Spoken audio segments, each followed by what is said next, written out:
Ladies and gentlemen, we got an interesting one here. It's a Terran versus Terran. I'm in the bottom right as blue.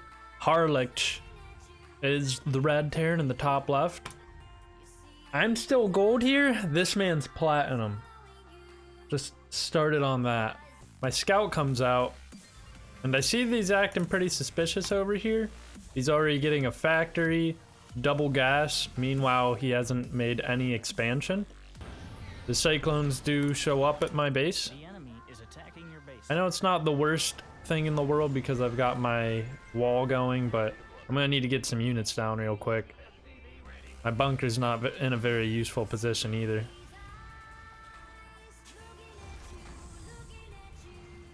We'll watch from my perspective for a bit. I get a tank going on the high ground, and so I know that I can move out a bit. My rationale is that although cyclones are good against armor units, if I have my tanks zoning them out and a few marines to buffer, then they can't really get too much damage going. And that's why I feel safe making a base here, especially if I can get a bunker down like I'm trying to do with my SCV. I don't want to let my marines stray too far from my base because I want my tank to stay there as support. And that's why every time I chase off the cyclone, I pull him back. Because what I'm really concerned about is my macro. I don't need to kill every single cyclone that he makes as long as I'm still keeping my production going. Especially because I know that his second base was delayed in order to get this early cyclone timing. And so I'm in a pretty comfortable position despite all his cyclones. I see he's got a few extra more, but again, I've got that bunker there. I've got the tank as support. I've got my marines. I'm in a pretty good spot. That's the one nice thing about my build. My biggest worry with this build is drops in my main. So if he's just going as a ground pound army, I feel alright. I even pack up a medevac to keep him off of my base. One thing you'll notice in this matchup is because he's going Mech Terran, I decided to treat it a little bit like I'm going up against a Protoss. I know that he's not going to be able to move his units all around the map at all times. He's going to mainly have one really strong army that I can skirt around. I leave my medevac over at the top like little gap near his base for maximum damage. I know that I don't want to send that medevac in yet because the best time to do it is to do a multi-pronged harass against something which I'm treating like a Protoss army. And so I decided to move out. I know that I've killed some of his cyclones. I saw that he was expanding to his third. So it's a decent timing. And so he delays my third. And the thing about this mineral wall is if I drop down a mule, it can get rid of a patch in the wall. So that's what I'm taking advantage of. It's going to create a little choke point that my tanks can hold back. Here comes a mule, a little combat engineer mule. And I feel like at this league, well, this guy's platinum, so he might expect it a little more, but this is usually an unexpected route of attack. And here comes the double prong. I move my tanks up right against the wall for support, and then at the same exact time, I move in my medevac drop to take out SCVs. So if we bounce between these two attacks, I'm putting a lot of pressure on his third base. Meanwhile, I'm wiping out SCVs at his main. If we saw earlier, his cyclones were back at my third. So they're not here to defend, they're probably scrambling over. And in my scan range, I can see them all coming over. I keep my marines pulled back, that way he can't flank my tanks as easy with his cyclones. Meanwhile, my marines are still doing damages in this main. I see with my marines in the main that his whole entire cyclone army is up here.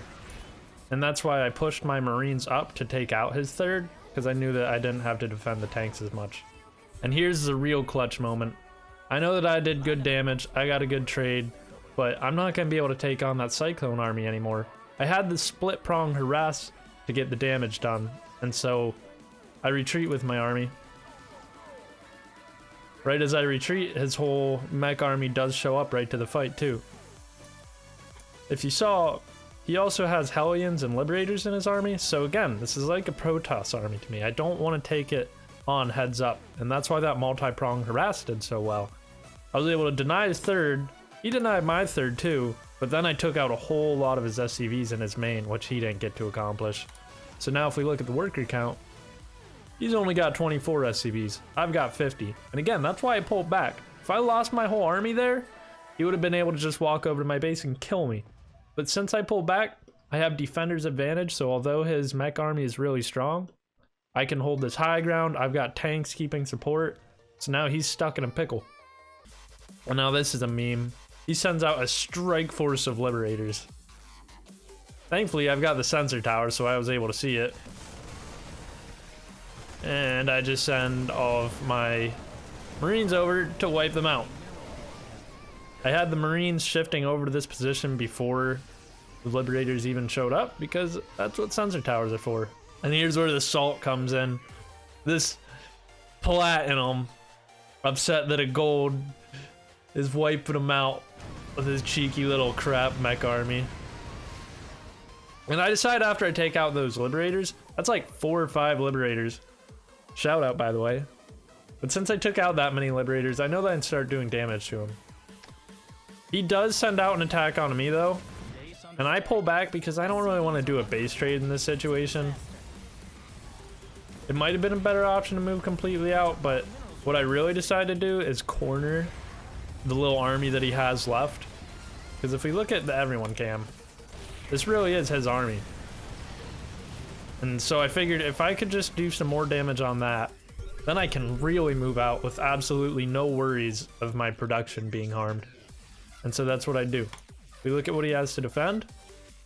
He's got a sizable army. So at least I took out his roaming army. But this will still be a push that I have to make work. We'll go back to the me cam and see what I did.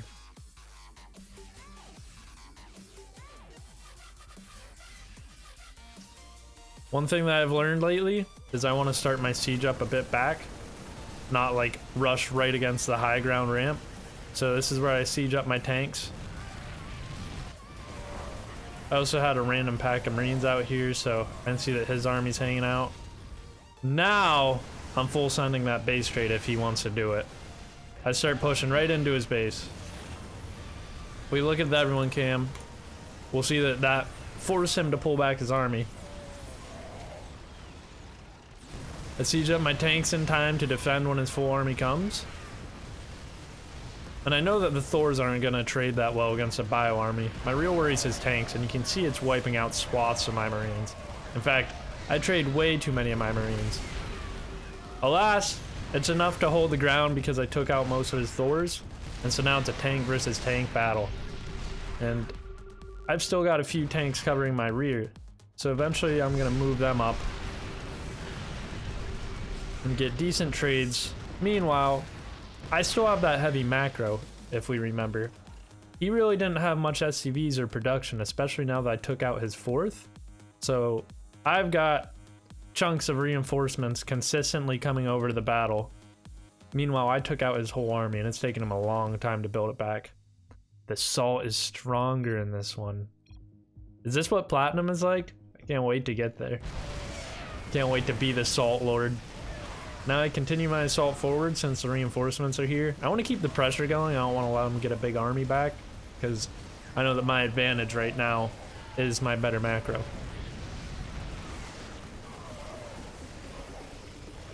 I should probably siege these tanks up in the front. I'm probably macroing at the moment though. I'm getting upgrades going and everything like that.